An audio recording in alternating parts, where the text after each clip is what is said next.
Las aceras, los pasos cebra, los pasos a desnivel y el uso de vehículos automotores forman parte del paisaje de las ciudades. Pero, ¿qué lugar le asignamos a los peatones? ¿Cómo se organiza y distribuye el espacio común? Veamos el siguiente reportaje.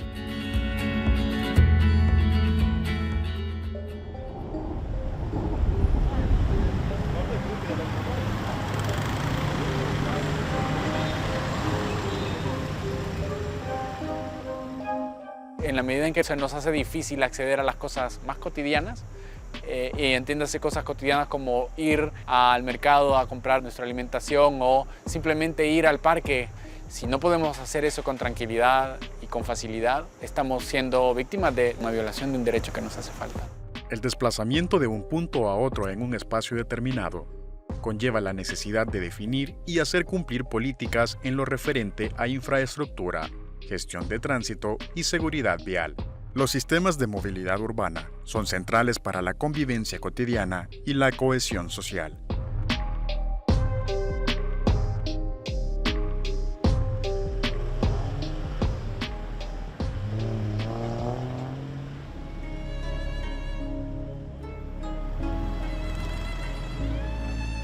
Bueno, está consignado en la Carta de los Derechos Humanos, el numeral 13, que toda persona es libre de vivir en el territorio que ésta determine y además desplazarse libremente por ese territorio.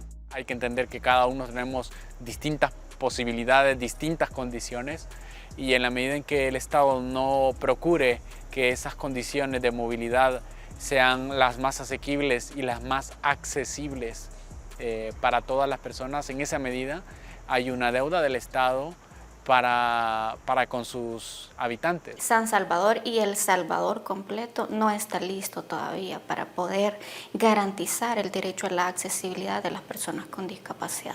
La verdad es que se siente bastante temor o inseguridad, ya que a veces los carros no respetan y pasan súper cerca, incluso rebasan innecesariamente, se ponen adelante o le pitan a uno, ¿verdad? A manera de que uno se aparte, pero ¿cómo lo voy a hacer si no hay una ciclovía, verdad? Constitucionalmente todos somos iguales, ¿verdad? Y todos tenemos derecho al libre tránsito. Más sin embargo, las personas con discapacidad se encuentran en una desventaja al tener que enfrentar todos los días diferentes barreras, como en este caso en específico son las barreras arquitectónicas, en donde no existe un modelo universal, en donde no se le está dando cumplimiento a la normativa técnica de accesibilidad, y pues eso conlleva a una vulneración clara a los derechos de las personas con discapacidad, y no solo a la población con discapacidad, sino que debemos de hablar de las personas con obesidad, de las personas usuarias de sillas de ruedas, muletas, andaderas, personas también, madres que utilizan coches, abuelitos, adultos mayores que necesitan, la verdad, las rampas. Y qué interesante sería que nuestros sistemas de movilidad pudieran darle esta autonomía a estas personas sin necesidad que otras personas las acompañen. La verdad es que hasta el momento no conozco directamente un lugar en el que yo pueda decir me puedo trasladar desde mi casa hasta donde estudio, ni a mi lugar de trabajo. Terminan hasta cierto punto y después ya no existe una ciclovía como tal, sino que es un pedazo, un tramo limitado en el que existen estas ciclovías. La Oficina de Planificación del Área Metropolitana de San Salvador, dentro de la Política Metropolitana de Movilidad Urbana 2020-2025, relata que los desplazamientos que se realizan en el espacio peatonal en San Salvador y los municipios pertenecientes a la zona metropolitana no son la principal alternativa para recorrer la ciudad, pero un elevado porcentaje de los desplazamientos se inician y se concluyen a pie. Arriesgamos la propia vida, en donde nuestros compañeros, al ver una rampa o al no existir una rampa o al estar las aceras, porque no es solo de rampa, ¿verdad? Es que las aceras, las personas parquean motos, los utilizan de parqueo, de repente las alcaldías no tienen ese cuidado y autorizan publicidad y no se dan cuenta que están incumpliendo la normativa técnica de accesibilidad y no dejan los espacios adecuados para que una silla de ruedas pueda pasar. Entonces ahí es donde a nosotros nos toca bajar a la calle, y el bajar a la calle implica arriesgar nuestra propia vida para poder tener acceso a nuestro derecho a la movilidad personal, ¿verdad? En la Política Metropolitana de Movilidad Urbana, La OPAMS reconoce que la red peatonal no está adaptada para el tránsito cómodo y seguro de personas con y sin discapacidades. Para dicha entidad, la movilidad es una condición indispensable para que todas las personas puedan participar de todo tipo de actividades. Lastimosamente, pues todavía vivimos los efectos de una planificación del transporte que data ya por los 70, en la cual teníamos un modelo de ciudad basado en la zonificación. Acá se trabaja, acá se compra, acá se recrea y por lo general bastante distante en estas zonas y solamente accesibles mediante vehículo privado. Esto pues nos ha llevado en el tiempo a desarrollar esta cultura carrocentrista que al final pues toma a este modo de transporte como centro de la planificación de la movilidad. Entre los principales problemas que se encuentra la vía pública metropolitana destacan los siguientes. Falta de iluminación en muchas calles, lo cual dificulta la circulación segura por las noches. Existencia de comercios informales que ocupan la acera. Vehículos estacionados sobre la acera. La existencia de elementos urbanos publicitarios o infraestructura de servicios públicos. La dificultad al cruzar las calles mientras circulan vehículos, incluso en pasos peatonalizados. Recorridos no accesibles con aceras estrechas o inexistentes. Falta de mantenimiento, donde se detectan aceras deterioradas. Falta de señalización vial. También el transporte público es otro aspecto, es decir, donde vaya el transporte público, donde estas redes pues se terminan extendiendo, ahí no solamente se genera mayor desarrollo urbano, sino que también afluencia, ¿no?, de los usuarios de este mismo sistema de transporte y por supuesto los niveles de transitabilidad de las calles. Por décadas, la planificación de la movilidad ha girado en torno a favorecer la circulación de vehículos motorizados, para dar respuesta a las necesidades y mitigar el impacto del actual sistema de movilidad. Se deben adoptar medidas que tengan en cuenta la eficiencia energética, equidad y sostenibilidad. En ese sentido, la pirámide de movilidad es una herramienta que va acorde con el medio ambiente y una ciudad para todos, por lo que se distribuye de la siguiente manera. 1. Peatones. 2. Ciclistas y patinadores. 3. Usuarios del transporte público y vehículos de emergencia. 4. Transporte de carga. Y 5. Usuarios de vehículos motorizados particulares. El principal debería de ser el peatón. ¿Eso qué quiere decir? Darle el paso. Cuando ves a alguien en las señales de cebra, pues detenerte. Él tiene la prioridad, él tiene más desventaja que tú porque tú tienes un vehículo y vas más rápido, entonces tienes que parar. Esa cultura de regresarle el privilegio al peatón, a pesar de que tú tienes un carro, esto es importante. Saber reconocer que quien se mueve a pie y quien se mueve en el bus, incluso te está haciendo un bien a ti que te mueves en carro. Esto es un primer nivel, de abajo hacia arriba. Para bicicletas o ciclistas no hay importancia aquí en el país. Siento que está sumamente descuidado esa parte. No existe como algo que diga esto va a ser directamente para la bicicleta o para los ciclistas. A mediados de 2022, el gobierno de El Salvador inició con la ejecución del Plan Maestro de Ciclovías para el área metropolitana de San Salvador.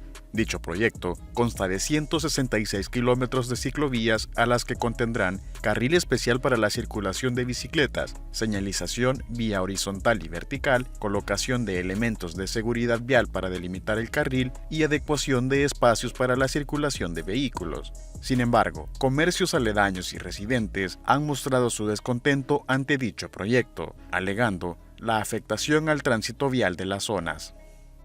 Dentro de los principales aspectos que contempla la política, primero es avanzar hacia una movilidad que sea una movilidad segura, también una movilidad equitativa, una movilidad sostenible, por supuesto, una movilidad inclusiva y eficiente. Estamos hablando que todas estas personas son las de quien posee la ciudad. Ahí hay una desigualdad importante y podríamos catalogar incluso que la movilidad en San Salvador es una movilidad totalmente desigual, en la cual si tú tienes un vehículo puedes desplazarte a donde quieras, como sea y a la hora que sea.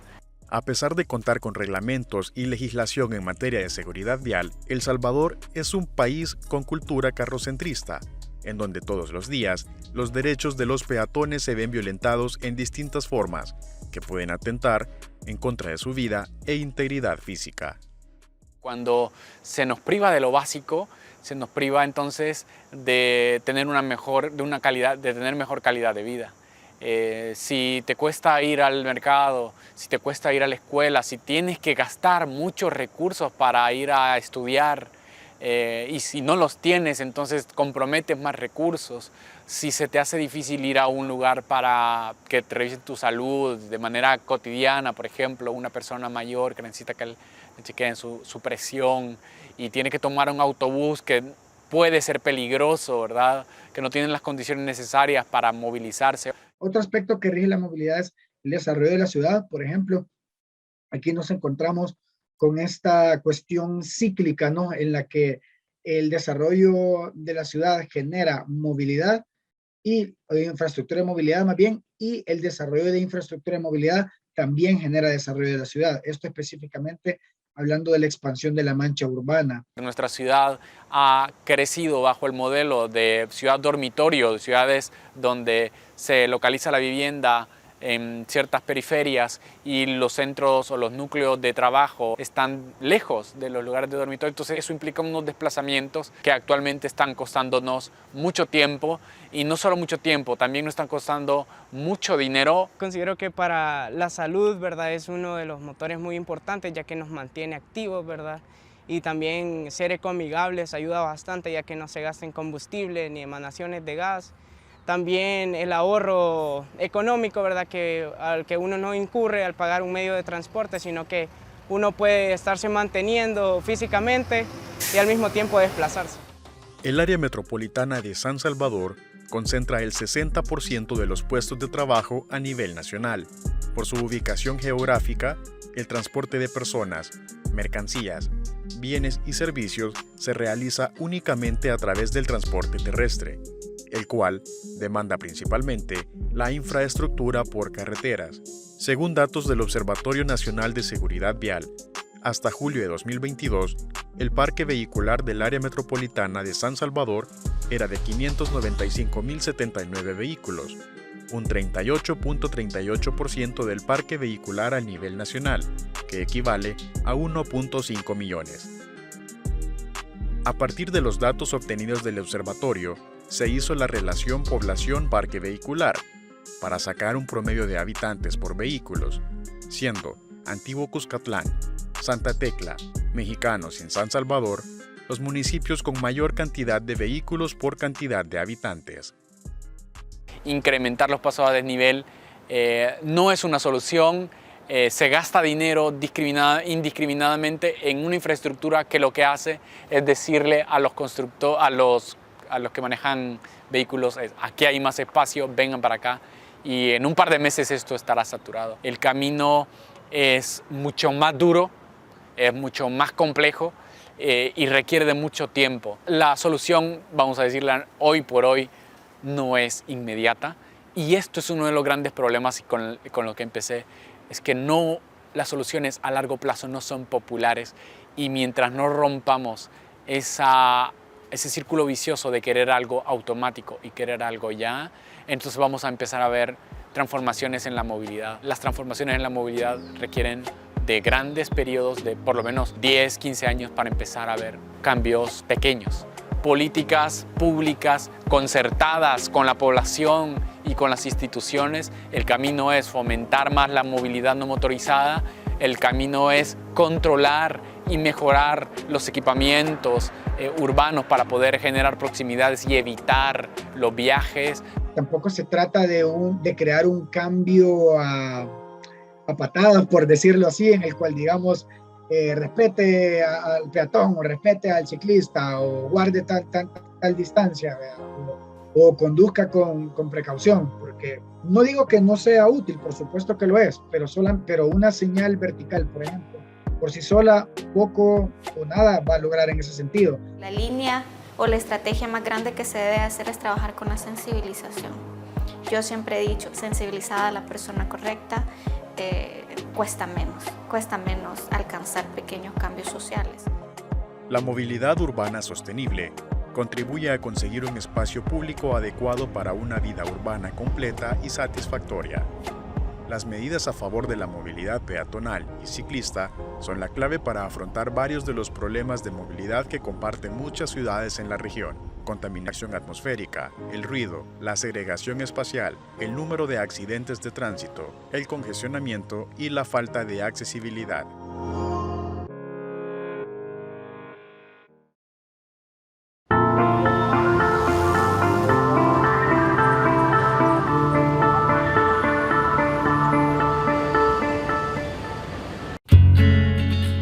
A continuación, el editorial.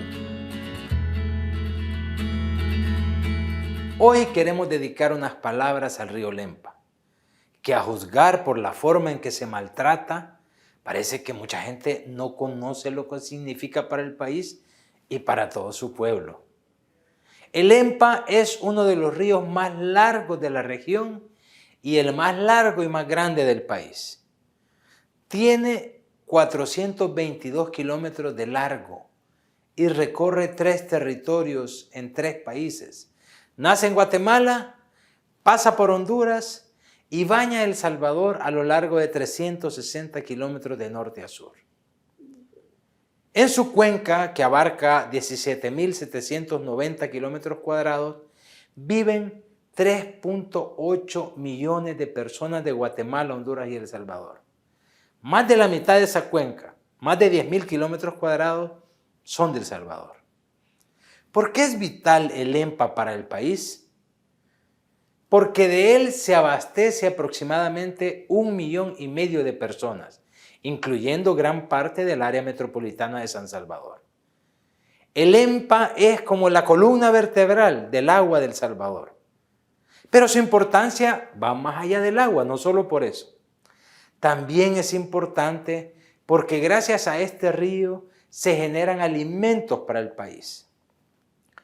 De acuerdo a la página de la Comisión Hidroeléctrica del río Lempa, CEL, sus aguas a través de los 4 distritos de riego fecundan más de 10.000 hectáreas de cultivos para cubrir parte de la demanda nacional de café, maíz, frijol, banano, hortalizas, maicillo, cebolla, arroz, algodón, caña, pastizales. El río Lempa es estratégico porque gracias a él también se cría ganado, vacuno y porcino, aves de corral, se beneficia la pesca artesanal, así como también el cultivo de peces dentro de sus aguas. Es estratégico porque además en las riberas del Lempa crecen árboles frutales y son lugares de esparcimiento para la población salvadoreña. Y por si esto fuera poco, todas estas actividades generan medios de vida, empleos para miles de familias en el país. Pero además de todo, el río Lempa genera el 28% de la energía eléctrica que consume el país. Eso por lo menos generó en el año 2021. Díganme si no son suficientes razones para considerar al río Lempa como un bien estratégico para el país. Por esta realidad aparentemente desconocida por mucha gente, es que consterna más, duele más, cómo este bien nacional se convierte en un basurero y es un monumento a la desidia gubernamental. Contaminar el Lempa es contaminar la vida, en el sentido amplio de la palabra. Por eso también cualquier iniciativa de reactivar la minería metálica en el país será un atentado al Lempa, es decir, un atentado contra la vida. Por ejemplo, la mina Cerro Blanco en la vecina Guatemala, que contamina afluentes del Lempa, debería ser también una causa urgente de lucha de las autoridades nacionales y de la población. Pero no parece ser así, por lo menos del lado del gobierno. Defender y cuidar el Lempa es cuidar la vida del pueblo salvadoreño.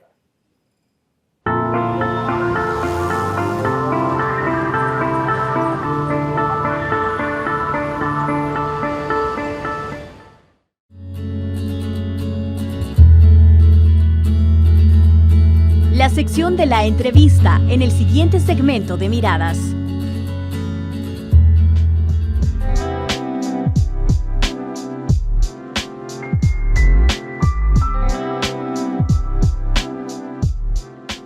Bienvenidos al espacio de la entrevista. Hoy hemos invitado a Luis Terminio, él es presidente de la Cámara Salvadoreña de Pequeños y Medianos Productores Agropecuarios, conocida en sus siglas como CAMPO. Bienvenido a la entrevista. Gracias, Hugo, por la invitación. Un saludo a los oyentes de este programa. Okay. Don Luis, pues son 125,000 productores, entiendo los de productores de granos básicos a nivel nacional, los que componen CAMPO. Sí, CAMPO es una asociación de asociaciones.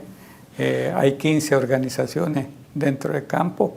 Las 15 están legalmente constituidas y CAMPO tiene su propia personería jurídica. CAMPO tiene 12 años de estar legalmente constituida y cada una de las organizaciones que está en CAMPO tiene su historia distinta, sus orígenes distintos, o sea que venimos trabajando en mejora del sector agropecuario.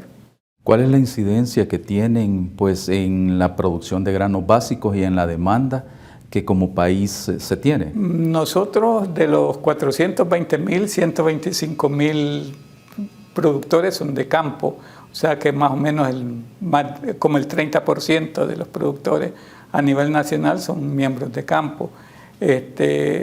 Producimos granos básicos, maíz, sorgo, frijol, arroz, y tenemos 11 años prácticamente de llevar las estadísticas de la producción agrícola en el país. Don Luis, ya hablando sobre seguridad alimentaria, usted de la idea de que antes de garantizar la seguridad alimentaria, pues se tiene que trabajar por una soberanía. Exactamente, nosotros somos del criterio de eso, que lo venimos diciendo en reiteradas ocasiones, que antes de trabajar la seguridad tenemos que trabajar la soberanía alimentaria. ¿Por qué? Porque de cara a garantizar la seguridad, los gobiernos vienen e importan productos dejando en desamparo al productor nacional. Ejemplo de eso fue que en entrega de paquetes agrícolas, que fue la parte que criticamos más del ministro de Agricultura, Pablo Anlique, que le decíamos que en ese momento, cuando él estaba comprando maíz y frijol en Sinaloa, aquí estaba saliendo la cosecha. Y estaba saliendo, el caso del maíz, estaba saliendo a un precio de $12. Él compró en Sinaloa y compró a $13.50, o sea, $1.50 arriba del precio nacional, sin meter el costo de transporte de allá para acá. Entonces, al final de cuentas, se desprotegió al productor en el 2020 y el beneficio fue para los productores o los comerciantes mexicanos y ningún beneficio para el productor nacional. Entonces, por eso nosotros insistimos en la necesidad que el gobierno debe de garantizar primero la soberanía alimentaria. Capacidad para garantizarla sí tenemos.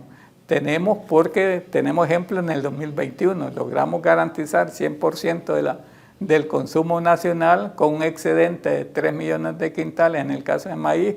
En el caso de frijol, 600,000 quintales arriba. En el caso de sorgo, 100,000 quintales arriba de la demanda nacional. Y en el caso de arroz sí tenemos un poquito de déficit, 100,000 quintales, pero que se cubrían con las importaciones que hicieron en ese mismo año. O sea que sí tenemos capacidad para producir los granos básicos. En donde tenemos problemas, y hemos hablado con el ministro de Agricultura, que el problema principal que tenemos es la producción de hortalizas, frutas y hortalizas. Prácticamente dependemos de Guatemala y Honduras. En un 90% solo producimos el 10% del consumo nacional. Deberíamos estar trabajando en buscar cómo diversificar la producción agrícola. Y por eso nosotros hemos insistido, desde que fundamos Campo, de venir hablando de la necesidad de la creación de una política nacional agropecuaria. ¿Por qué? Porque la política agropecuaria aquí en el país se maneja al criterio del ministro de Agricultura en turno. Y el problema es que el ministro de Agricultura en turno intenta borrar todo lo que hizo el ministro anterior, así sea del mismo partido. Ejemplo, En este gobierno van 3 ministros. En el caso de Mauricio Funes también hubieron 3 ministros y cada uno intentó borrar lo que hizo el ministro de Agricultura anterior. Este ministro llegó ya un poco tarde a la entrega de los paquetes agrícolas, casi solo esa parte ha hecho. Ha habido muy buena comunicación con él, pero prácticamente llegó ya contra el tiempo, ya no ha tenido mucho tiempo para poder comenzar a trabajar lo que es la política nacional agropecuaria. Ha habido compromiso de parte de él en el sentido de que va a comenzar a crear la reserva estratégica, que es uno de los puntos que también aborda la política nacional agropecuaria. ¿Por qué? Porque somos el único país de Centroamérica que no tiene una reserva estratégica. Estamos a la despensa de los comerciantes. Y esta estrategia, sobre la reserva, ¿cómo la enfocan ustedes como campo? Nosotros decimos que el gobierno debería ser el que controle y administre esa reserva, que se lo compre al productor a un precio preferencial, lo almacene y que tenga 2 funciones esa reserva. En primer lugar, que sirva para resolver cualquier crisis nacional, cualquier emergencia nacional. Eso como primer punto. Y como segundo punto, que sea la que garantice el control de los precios sin necesidad de una forma impositiva. Jugar con el mercado, jugar con la oferta y demanda. Si en el mercado hay mucha oferta, tener la reserva ahí guardada, si sube la demanda, comenzar a sacar de esa reserva para poder estabilizar el precio y que no los pase lo que los pasa ahorita. O sea, que el comerciante cuando quiere le sube el precio, cuando quiere le baja y principalmente busca cómo bajar los precios en el momento en que está saliendo la cosecha de granos básicos para poder comprar a precios bajos y después vender a precios altos. ¿De cuánto es el aporte, o mejor dicho, la demanda que como país se tiene en cuanto a granos básicos? En el caso de maíz, por ejemplo, la demanda nacional es de 18 millones de quintales. En el caso de arroz es de 900.000 quintales. En el caso de frijol es de 2.400.000 quintales. Y en el caso de sorgo es de 2.900.000 quintales. De esa demanda, el año pasado logramos abastecer al mercado local, digamos, con el 100% de maíz, incluso con un excedente. La producción del año pasado fue de 21 millones de quintales de maíz, 21.800.000. En el caso de frijol fue de 2.600.000 quintales. En el caso de sorgo fue de 3 millones de quintales y en el caso de arroz sí tenemos un poquito de déficit porque la demanda es 900 y producimos 800.000 quintales. Donde estamos cuesta arriba es en este año porque por el alto costo de los insumos agrícolas no logramos producir la misma cantidad de extensión de tierra en relación al año pasado, a pesar que la inversión que hicimos este año fue mucho mayor que el año pasado. El año pasado la inversión de los pequeños productores fue de 650 millones, este año fue de 659 millones y hubo una reducción, digamos, a manera general del 29.53% en relación a la producción del año pasado. Ya con este porcentaje que usted nos decía, pues entonces se ve la necesidad de importar granos básicos. Todavía no, porque nosotros decíamos que nosotros hicimos una proyección inicial en el mes de mayo. Decíamos que íbamos a producir 15 millones de arroz, de maíz, 15 millones de quintales de maíz, 2.250.000 de frijol, 2.250.000 de sorgo y 760.000 quintales de arroz. En El Salvador hay 3 épocas de siembra. Se siembra en mayo, junio, que es la siembra de primavera o la primera siembra. Ahí se siembra el 75% de la producción de maíz, el 20% de frijol, nada de sorgo y el 100% de arroz.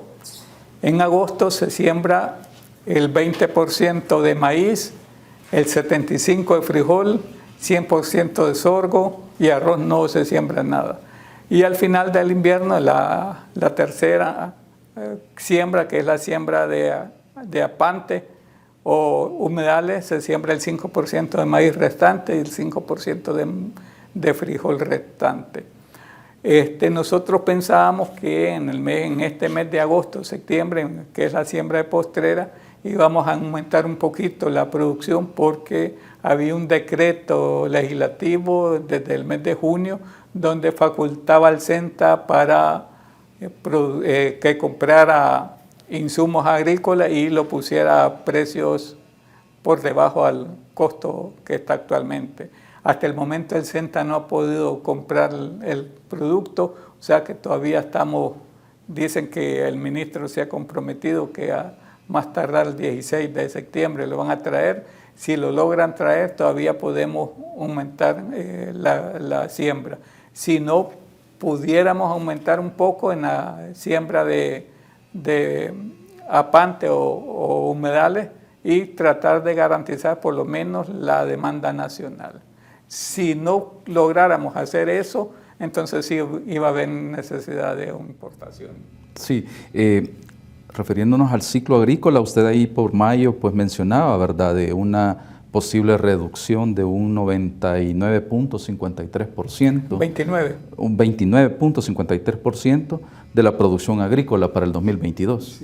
Sí, o sea, porque nosotros hacemos proyecciones a partir de mayo, los reunimos con los diferentes dirigentes de cada una de las asociaciones y con los promotores que tenemos en el territorio para ver cómo va a estar la siembra, y por eso nosotros hemos logrado por lo menos llevar las estadísticas más o menos que se apegan a la realidad, porque estamos en el terreno y tenemos promotores y tenemos dirigentes que sí están en el terreno. Entonces nosotros proyectamos esa reducción por el alto costo de los insumos agrícolas. Decíamos en mayo, en el año pasado el costo de una manzana de maíz costaba $475 en insumos agrícolas. A mayo de este año la misma cantidad de productos valía $829, o sea, $350 por arriba del año pasado. Entonces, al inicio, en marzo, tuvimos una reunión con la comisionada presidencial y el ministro de Agricultura en turno para decirles un sinnúmero de sugerencias que como campo mirábamos para evitar una crisis alimentaria aquí en el país. Les poníamos varios puntos. En principal punto era el subsidio a la producción de granos básicos, y hablamos de en que esta palabra los gobiernos no le entienden o le rehúyen a escuchar subsidio, pero al final de cuentas es una necesidad que tiene el pequeño productor, porque en países desarrollados, por ejemplo Estados Unidos, que es uno de los principales productores de maíz, el productor produce con un 60% de subsidio y ahí nadie dice nada. Y aquí apenas el gobierno da el 5% del costo de producción, que eso es lo que significa el paquete agrícola que da año con año. Entonces, pues le dijimos eso, le dijimos que el gobierno compensara a través de diferentes formas el aumento. Le decíamos que el gobierno se comprometiera a hacer compras con un precio preferencial a los productores, que la exoneración del IVA a los insumos agrícolas para los pequeños productores. También decíamos que el gobierno debería tener una institución o una dependencia que controle la ganancia de los insumos agrícolas. No estamos diciendo el precio, que no controle el precio, sino la ganancia. ¿Por qué? Porque decíamos, el año pasado, a partir de septiembre, comenzaron a subir el precio de los insumos agrícolas de una manera injustificada, pura especulación. ¿Por qué afirmamos nosotros que era especulación? Porque el 99% de los productos que se utilizan en el año los traen los primeros 3 meses del año. Estaríamos Entonces, hablando de enero, febrero, marzo. Hasta marzo. Entonces en septiembre ya estaban los productos aquí, de repente subió un 70-75%, total que en incremento hubieron productos que subieron hasta el 120% en relación al ciclo agrícola que se estaba. Entonces hicimos la denuncia, no se hizo nada, entonces por eso nosotros decimos que es necesario el control a la ganancia, porque solo son 3 importadores a nivel nacional, se ponen de acuerdo y le incrementan en el momento que ellos quieren. Lo mismo hicimos nosotros la denuncia en el mes de marzo, que se estaba dando un incremento en los productos de la canasta básica, principalmente en los granos básicos, y decíamos que también se debía a especulación. ¿Por qué? Porque consumimos lo que el país produce un año anterior. Ejemplo, ahorita estamos consumiendo lo que producimos en el 2021 y los comerciantes compran la cosecha cuando sale y marzo es el último día o el último mes que sale toda la cosecha. A partir de marzo ya los productores es mínima la cantidad de productos que tienen, entonces ya estaban en manos de los comerciantes. El que mejor vendió producto lo vendió a $15 y en marzo estaba a 30, o sea que ya estaba al 100% de ganancia de los comerciantes. Hicimos la denuncia pública, comenzó la Defensoría del Consumidor a darle seguimiento, lograron determinar que sí era cierto que nosotros teníamos la razón, que había especulación porque las bodegas de los comerciantes estaban llenas y no había ninguna justificación para un incremento de precio.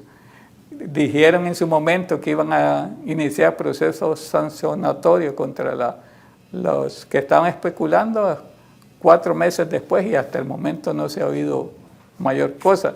Y ahorita el producto llegó hasta $35 en el caso de maíz, o sea que desde que inició el seguimiento de la Defensoría hasta el momento $5 de incremento y supuestamente con proceso sancionatorio. Por cuestiones de tiempo, muchas gracias por toda esta información que nos ha dado en el espacio de la entrevista, don Luis. No, gracias a ustedes por la invitación y un saludo nuevamente. Amigos televidentes, los invitamos a que sigan con más del programa Miradas.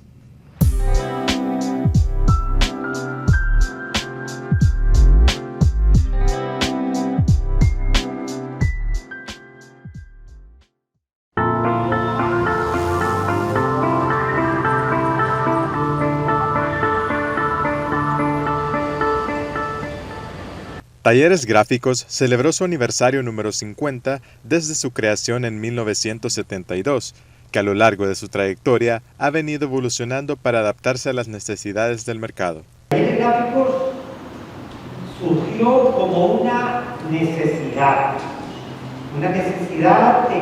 para imprimir aquellas publicaciones que la UCA generaba, para poder tener la propia imprenta y ir publicando lo que la universidad creaba a través de los procesos de investigación, a través de su pensamiento, a través de sus opiniones también sobre el país.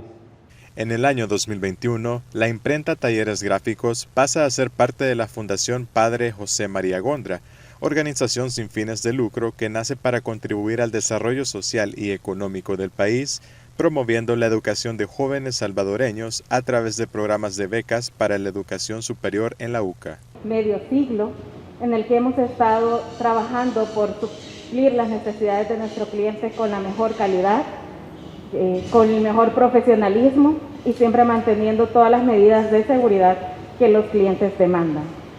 El evento finalizó con un brindis en honor a la celebración de los 50 años desde la Fundación de Talleres Gráficos de la UCA.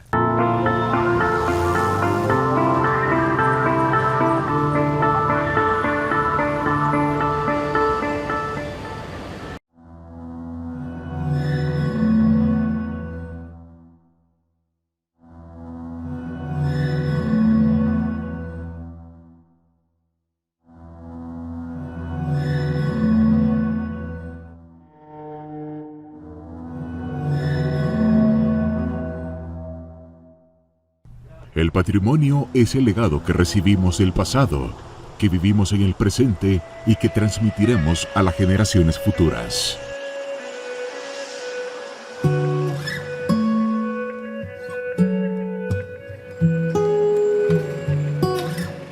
Patrimonio cultural o patrimonio histórico es una categoría que viene desde la segunda mitad del siglo XIX y en ese sentido el patrimonio cultural en general, tanto material como inmaterial, está ligado a la creación de los estados nacionales. La identidad cultural de los pueblos se plasma en diferentes objetos y elementos y el patrimonio cultural edificado o las edificaciones guardan un valor, digamos, más eficaz porque son testimonio de ciertos momentos y de ciertas épocas de la historia y de la cultura de los pueblos.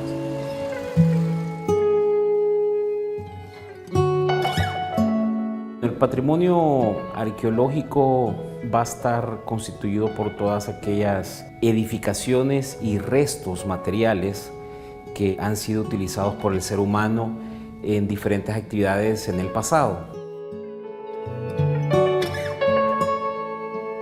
Según la UNESCO, con la Convención de 1972 para la protección del patrimonio mundial cultural y natural, se establece que ciertos lugares en la Tierra tienen un valor universal excepcional y pertenecen al patrimonio común de la humanidad.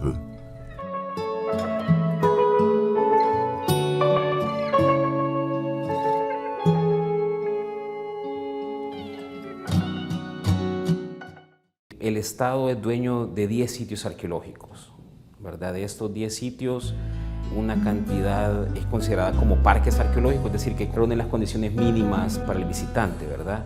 Casi en su totalidad, los sitios arqueológicos están en propiedad privada. Entonces eso complica mucho la protección y la conservación.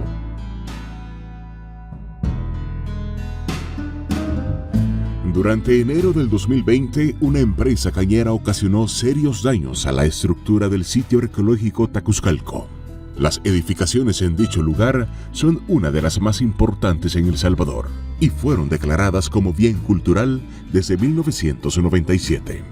Por su parte, el Ministerio de Cultura informó a través de un comunicado que presentó un aviso ante la Fiscalía General de la República y el Juzgado Ambiental de Santa Ana por los daños ocasionados por la destrucción de las estructuras prehispánicas. La Ley Especial de Protección del Patrimonio Cultural tiene como finalidad regular el rescate, investigación, conservación, protección, promoción, fomento, desarrollo, difusión y valoración del patrimonio o tesoro cultural salvadoreño. Es fundamental tener una ley de protección al patrimonio cultural más agresiva que la que tenemos hoy en día. Es importante que tanto el Estado, gobiernos locales, fundaciones, salvadoreños en general, trabajen en conjunto para la conservación del patrimonio histórico, ya que forman parte de los rasgos identitarios de El Salvador. Yo creo que la importancia de conservarlos radica en ello, que son parte de nuestra historia, de nuestra vida y de nuestras identidades. El hacer de lado la historia y lo demás significa estar formando sociedades ignorantes. Y en las sociedades ignorantes de su historia vienen muchas cosas negativas. Aún con la existencia de una ley que debería velar por la protección y conservación del patrimonio histórico en el país, este siempre está en riesgo, porque a nivel institucional es prácticamente imposible tutelar, salvaguardar, estar al tanto o controlar todos los bienes culturales que están en manos del Estado, así como de particulares.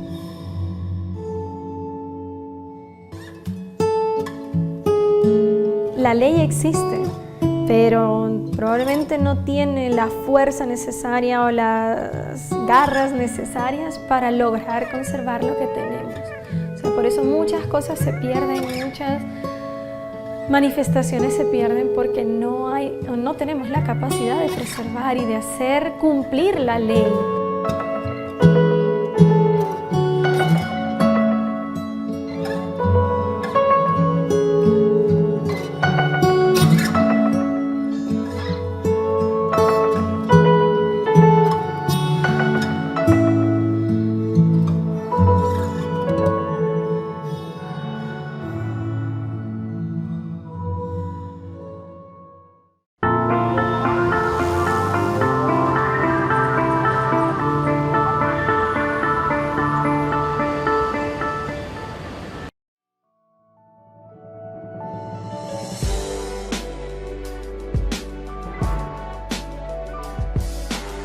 Las monedas y los billetes representan una ventana al pasado de un país. En El Salvador, piezas como los macacos, fichas de finca, el peso y el colón, por su belleza o rareza, cuentan una historia. En el caso de las primeras monedas, que eran los macacos y las monedas de la colonia, ¿verdad? Después surgieron las fichas de finca, que cada finca emitió sus monedas. Hay un cierto número de coleccionistas que se enfocan a esa área. Después de eso aparecieron, el gobierno le dio autorización como a 5 bancos para emitir los billetes de la banca privada. Entonces, hasta 1934, que surge el BCR, que el gobierno compró el Banco Agrícola Comercial desde entonces, y emitieron ya el colón. En 1934 comienza la historia de las diferentes emisiones de la moneda salvadoreña.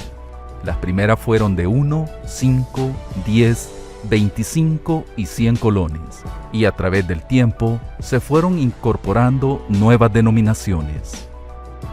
El colón, a partir del 1 de enero de 2001, fue sustituido por el ahora circulante dólar estadounidense. Cuando inicia el proceso de dolarización en El Salvador, había alrededor de 5.000 millones de colones en circulación, según información del Banco Central de Reserva de este país. El banco cree que ya recogió la mayoría parte de colones y de monedas, y caso que no es así. Nosotros nos encontramos de seguido que, mire, yo tengo esta moneda, hay monedas raras, hay monedas escasas tal vez, que el valor anda entre 100, 200, y hay otras ya de varios miles que nosotros las hemos visto y que llegan a la asociación. En El Salvador hay un buen número de personas que se dedican a conseguir billetes y monedas. Ellos practican la disciplina de la numismática. La numismática es la ciencia que apoya a la arqueología en la búsqueda de información sobre el papel moneda, las monedas, las fichas y las medallas. En El Salvador no está muy conocida, incluso es una palabra nueva, que hasta nosotros nos ha sido difícil aprenderla. De la numismática se deriva también la notafilia, que es la colección de papel moneda, y está la exonumia, que es el de colección de fichas de finca.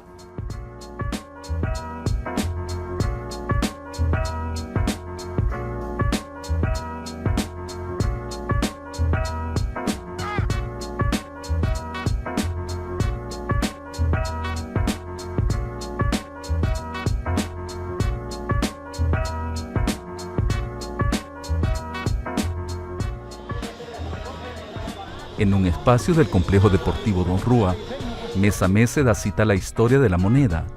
Más de 100 coleccionistas organizan y muestran sus piezas. Además buscan con emoción encontrar nuevas monedas y billetes para aumentar su muestrario. La numismática surge en el siglo XX por la necesidad de estudiar las medallas, monedas, condecoraciones que se han plasmado en metal. Cada moneda encierra una historia por su fabricación y simbología. Coleccionar estas monedas y billetes es tener un testimonio de la economía salvadoreña.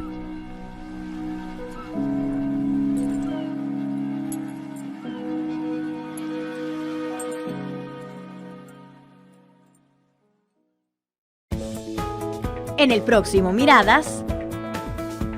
Lo que estamos viendo en El Salvador ahora es una reedición de la famosa y mal lograda mano dura. Pareciera que es más funcional para obtener réditos políticos electorales hablar de castigo y no la reinserción.